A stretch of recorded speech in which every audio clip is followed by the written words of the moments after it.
Hello, this is Peter McMillan, the Chief Executive Officer at NTShelter. Today, we're actually recording a video which is based on presentations we've been doing lately at a number of conferences here in Darwin. One was with NHHA NT, the Community Housing Industry Association, and another one recently with Aboriginal Housing NT at the Remote Housing and Homelands Conference. We're talking about needs-based funding, which is a very important topic at the moment here in the Northern Territory, and we have a window of opportunity in 2023 to reset the dial on the way that homelessness and housing funding is allocated across Australia. So based on, I guess, some demand to see the video and to record it, and good feedback that we've been hearing about the data that we've been presenting at these conferences, we've decided to shoot a video and put it on our YouTube channel so that you and your colleagues can look at it at your leisure. So today we're discussing homelessness and the case for needs-based funding in the Northern Territory. I'd like to start off, of course, by acknowledging that we're broadcasting this and recording this from Larrakia country here in Darwin. I'd like to pay my respects to the Larrakia people, to their traditional owners, custodians of country throughout Australia, my respects to their elders, past and present, and to all other First Nations people who may be watching this broadcast right across Australia. Welcome. NTShelter has a vision which is appropriate and affordable housing for all people of the Northern Territory.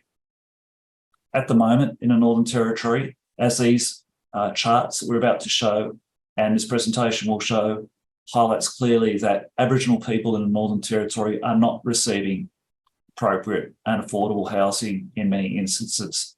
And our vision is that this must change, and change with urgency. We're talking today a lot about data and graphs and statistics, but I want to point out that we're very acutely aware that behind every statistic is a real person, a real family that's experiencing homelessness or housing stress and about to go into homelessness, or living in an overcrowded house or in somebody else's couch. Each family, each person are very real human beings.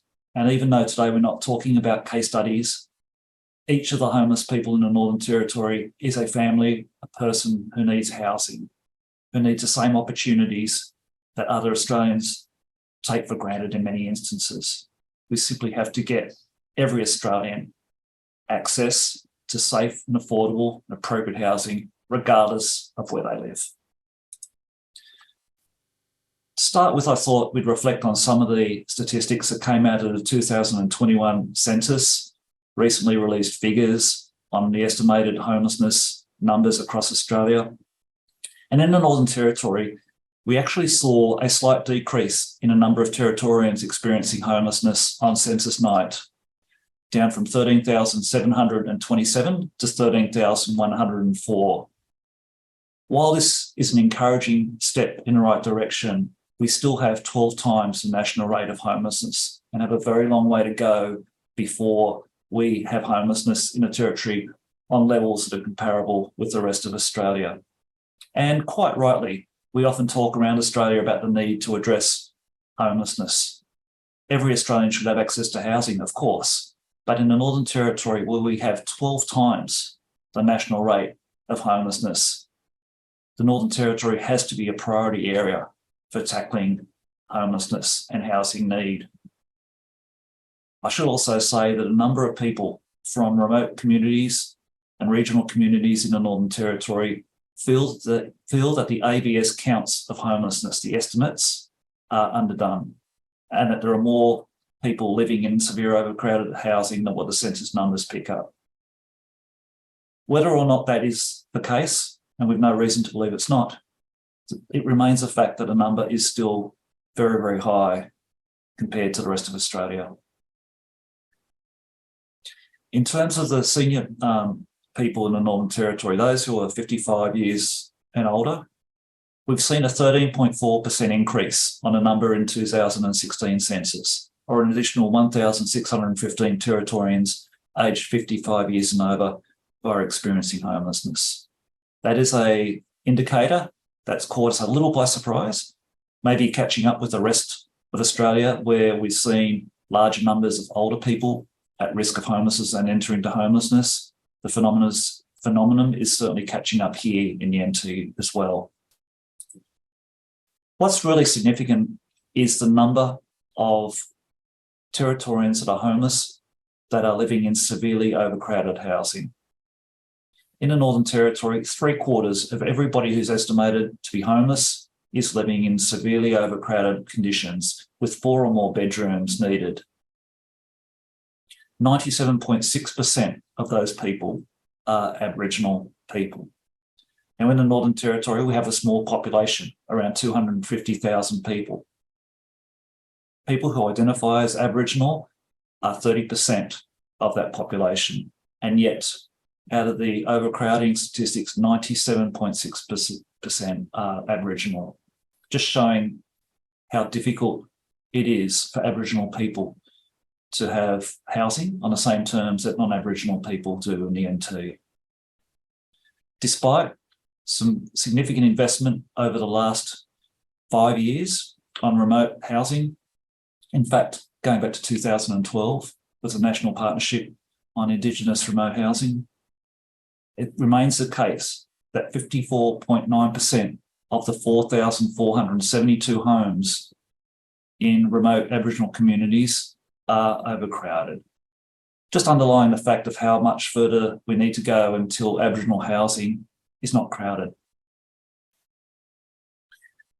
This next chart shows the comparative rates of homelessness for the OECD countries. We don't have UK in there. Their levels of homelessness are similar to New Zealand's. You can see in the OECD countries, excluding the UK, that New Zealand has the highest rate of homelessness at just under 1% of its population.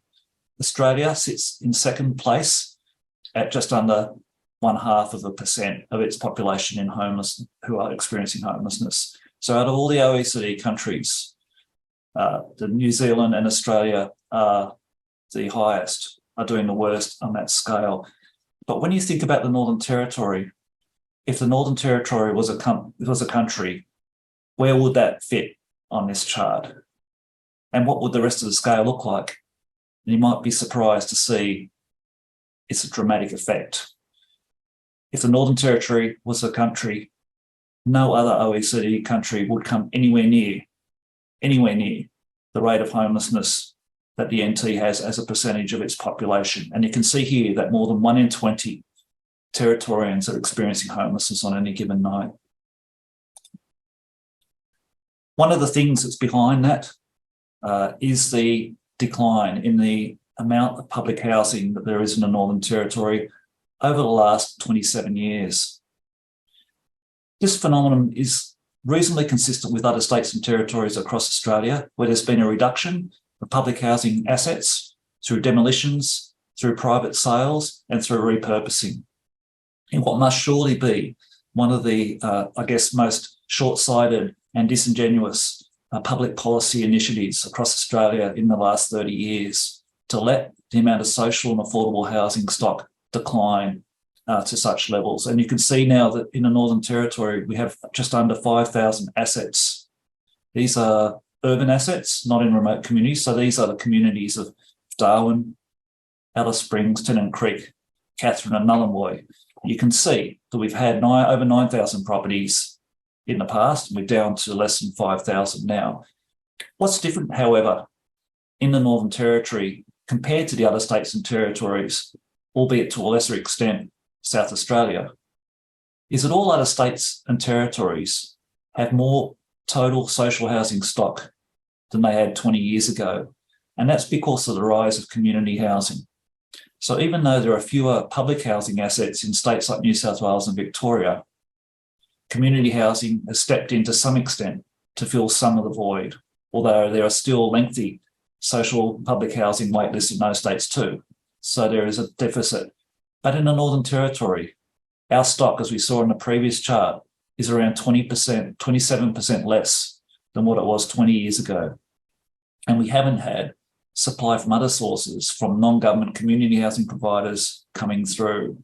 And so we have a much bigger deficit in net terms than what the other states and territories have compared to 20 years ago. And what that means, of course, is with less housing than we had 20 to 27 years ago, we have people waiting for housing longer. There are more people on wait lists and they're waiting for longer. And you can see back in 2000 that we had around 2,000 people on the public housing wait list. And now in 2021, we're getting close to 6,000. The latest statistics at 31 December were 5,800 Territorians. That's a lot of people waiting for housing compared to what we had just 20 years ago. As a result of that, we have longer wait lists with people waiting 8 to 10 years in some places for a chance to have a home. What this chart also shows with this orange line is that the turnaround time for public housing, that is the time from one family leaves the home and another family moves in. That's what we call the turnaround time. So how many days does it take from a family or an individual leaving their house to when we can get a new family or a new individual into that housing? And you can see that in 2000, the Northern Territory Department of Housing was able to turn houses around in about 30 days in average. And consistently since then, this time has blown out, as this orange line shows, some data gaps missing here for that year. But you can see the steady trend, the upward trend in the turnaround time to over 120 days now, or over 4 months before the next family can move in. Can you imagine waiting for 6, 7, 8 years plus for a house and then having to wait an extra 4 months because the house simply isn't fit and ready for you to move into it? We have to do better in that aspect in the Northern Territory. The next chart shows the amount of money that each state and territory government spends on social housing. This is important because this is in real terms, and it shows the amount of dollars that New South Wales and Victoria are putting in each year at around $2 billion for New South Wales and Victoria, just under $500 million for the Northern Territory, which is greater than the amount that Tasmania and the ACT are putting in. Certainly a state of Tasmania putting less money than a small territory such as the NT shows that we're a little below the larger states, as you'd expect, being a smaller territory, but we're in the pack. We're certainly higher than the ACT and Tasmania. So it's a fair bit of money for a small jurisdiction. But when you look at what that spending means in terms of dollars per person of the population this is, the Northern Territory is far and away spending more money per person than the other states and territories. We're spending over $1,000 per person compared to states like New South Wales, large states, wealthy states, that are spending less than $200 per person. So 5 times more of our own money compared to what the other states and territories are putting in. And that's money, I should say, was on housing, not just on homelessness, but on housing. So public housing maintenance, new builds, etc. This chart now shows the National Housing and Homelessness Agreement allocations to states and territories in 2022. For those who aren't familiar, the National Housing and Homelessness Agreement is what they call a national partnership agreement between the Commonwealth and the 8 states and territories across Australia. And it allocates $1.6 billion each year for the purposes of providing homelessness assistance and support and other related programs for housing. It's a small bucket of money in the sense that it's dwarfed by the amount of money that's paid on Commonwealth rent assistance, which is around $5.5 billion, but it's still an important amount of money that comes through. $1.6 billion is a significant portion of funds, obviously. And when you look at how it's distributed, this table shows some significant inconsistencies. We have each state and territory listed on the left, along with the estimated homeless count in 2021 of the census. So these figures have been updated based on a recent ABS census results. You can see, for example, that the Northern Territory has 13,104 people, compared to some of the bigger states like Western Australia, which has 9,000 people. Next column shows the homelessness rate per 10,000 of the population. And this is where the figure 12 times comes from. 563 people out of every 10,000 in a territory are homeless, or over 1 in 5, as I said before. This is the allocation that the states and territories receive in millions of dollars each year. So this is the $1.6 billion I was referring to earlier. You can see New South Wales and Victoria, Queensland are getting over $330 million each. Western Australia, 178 million, etc. Northern Territory, 20.8 million. So this means that despite having the 4th highest number of homeless people across Australia, so 13,000 is the 4th highest out of all of the states and territories, we receive the least out of homelessness. I'd just like to point out here that Western Australia, as you can see, 9,700 people, has $178 million under this agreement. The Northern Territory, with half as many people again experiencing homelessness, 20.8 million compared to $178 million. How can this possibly be justifiable? The reason that the difference is so stark is because the population share is the main driver of this funding agreement. It's not based on need, it's based on each state and territory's share of the Australian total population. There is a small component in there which takes into account rates of homelessness, but it's dwarfed.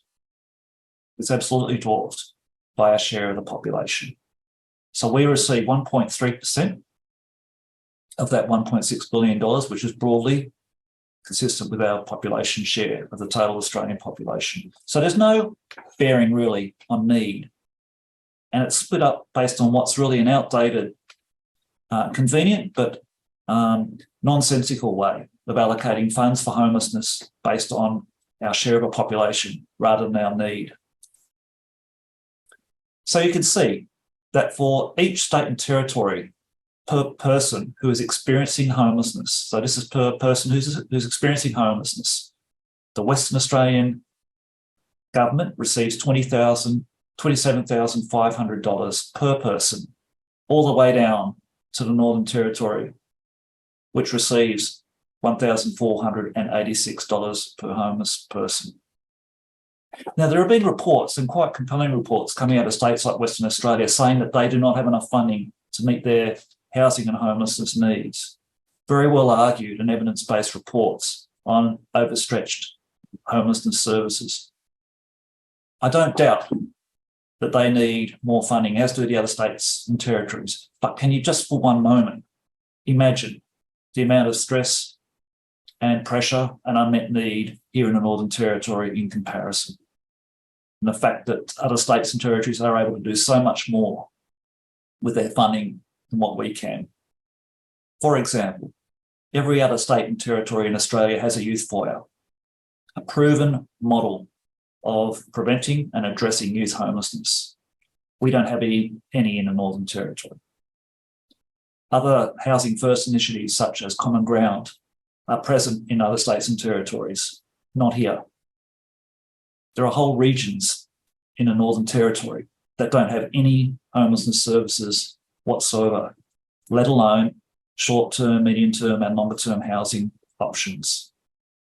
We simply have nowhere near enough the level of services and accommodation providers to tackle current and future homelessness demand. We're absolutely failing in the Northern Territory. It means, if you can think of that funding on the previous chart, that Western Australia receives the equivalent of a brand new Hyundai 2 each year. That's a real price, downloaded off the internet recently, not an old listing. That's actually a current listing, compared to the Northern Territory, which gets a push bike. I think that really in some way says it all. Which means that in this federation of states and territories that's called Australia, we have people, and especially Aboriginal people, living on either side of state and territory boundary lines who can experience entirely different levels of assistance for their housing needs, for their homelessness, simply because of a border that distributes population based on that state and territory's population rather than need. What's also important, I think, to point out is the amount of its own money that each state and territory puts into homelessness. So we've seen how much we receive from the federal government. What about our own states and territories? What are they contributing in return? Are they matching the Commonwealth dollar for dollar, or are they doing better than that? Let's have a look at the next few slides and see where that goes. Victoria, for every dollar in homelessness funding under the NHHA, Victoria puts in $1.27 of its own money. For the ACT, for every dollar, they put in $1.20 of its own money. For Tasmania, it's $1.10. All these figures, by the way, are taken from a report on government services, freely available data. South Australia puts in 82 cents for every dollar that it gets from the Commonwealth. New South Wales, less, 65 cents compared to $1. Western Australia puts in 57 cents of its own money compared to $1. And I hope you're enjoying, by the way, that 2-cent coin making a resurgence. Queensland, 50 cents. So for $1, it only puts in 50 cents of its own money. What about Northern Territory? You might be surprised to see we put in $2.64 of our own money. $2.64 of our own money for every dollar that we get from the Commonwealth. I think that shows how we are certainly punching above our weight for a small jurisdiction in terms of how much of our own funding we need to contribute. And that shows in 10-cent coins, I guess, the comparison. Which means, I think there's little doubt you can conclude that the Northern Territory clearly needs homelessness funding from the Commonwealth more than the other states and territories do. What does all this mean?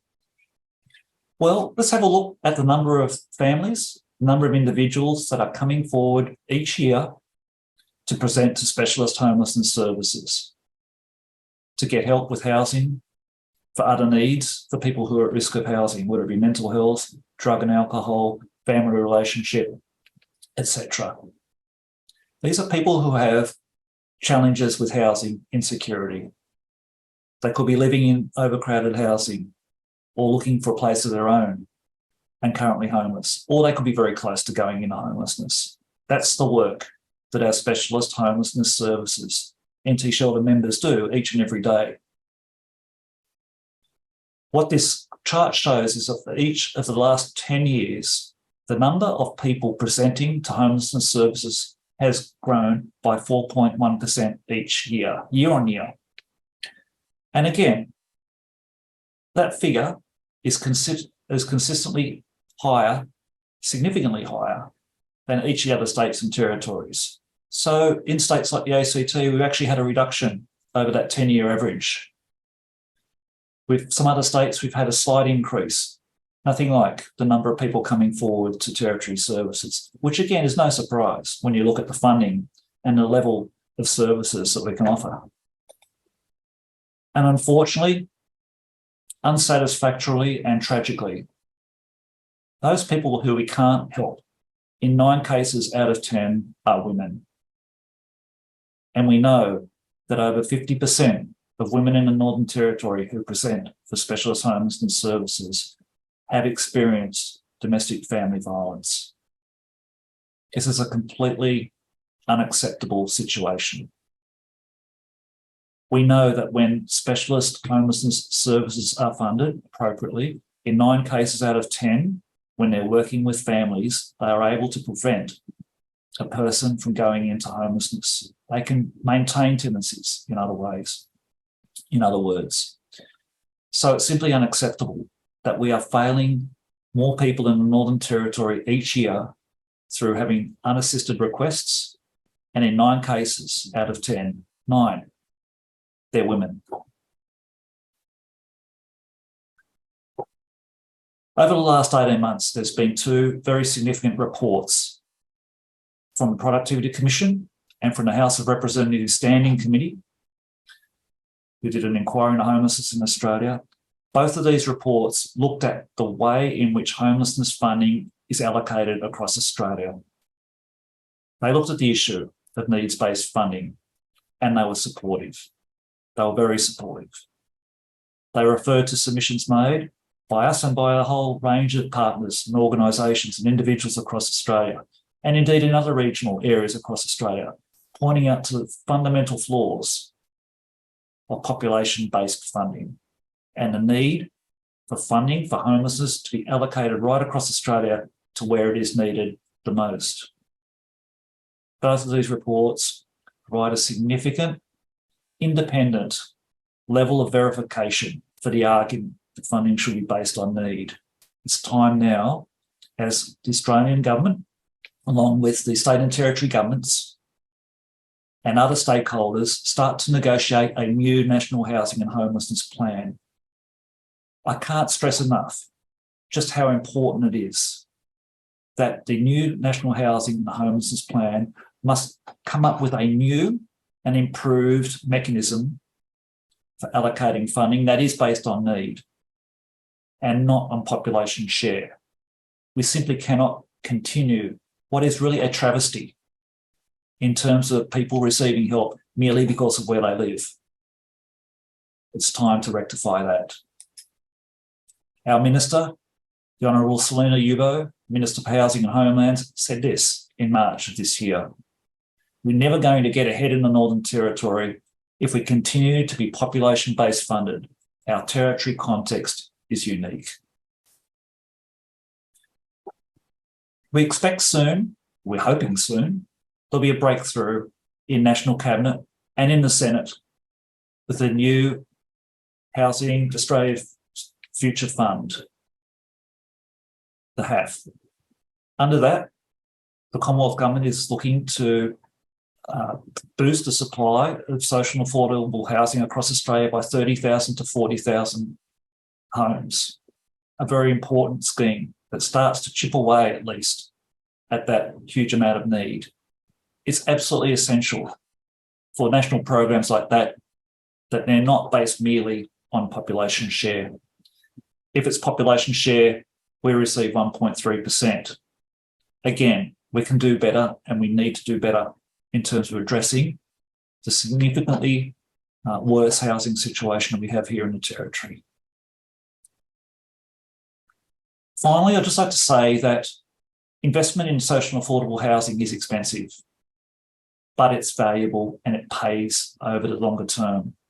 We know from research conducted by SGS Economics and others that for every dollar invested in providing housing today, there are $4.80 in benefits in 40 years' time, or around half that benefit in 20 years' time. This is investment that needs to happen today to ensure that we're not passing these costs on to future generations.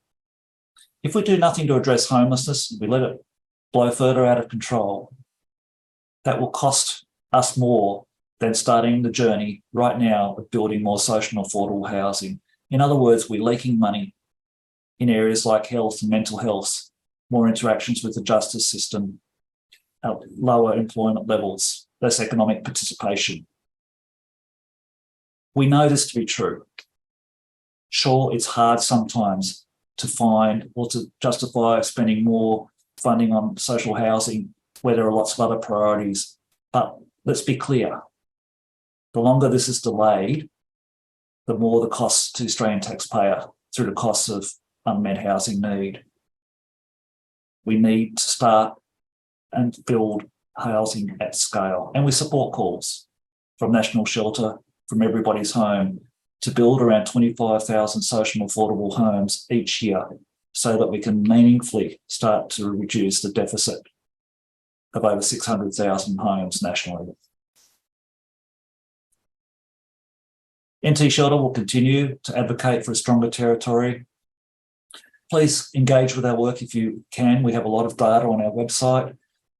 We have been collaborating with other organisations on initiatives around the territory to provide more short stay accommodation in Katherine and elsewhere. And we also have a podcast called Sharing the Couch, which we'd commend to you, that brings to you stories from professionals across Australia who are making a real difference in social and affordable housing. We trust you've enjoyed this video and we trust you've got something out of it. And I just finish by saying this. Please communicate, please share the need for needs-based funding when it comes to housing and homelessness. You hear that a lot in the media these days with other areas like education and domestic family violence as well. We have to support the notion that every Australian, regardless of where they live, deserves access to a safe and secure home and to appropriate housing. Please get behind our calls for future funding to be based on need rather than on population share. And if you're in a position to share this messaging, please subscribe to our YouTube channel. Please invite others to watch this video as well. And above all, please continue to place pressure where you can on all of our elected representatives to right this once and for all, especially in the interests of those Territorians with such great housing need here in the NT. Thank you so much for staying the course and watching this video, and have a great day.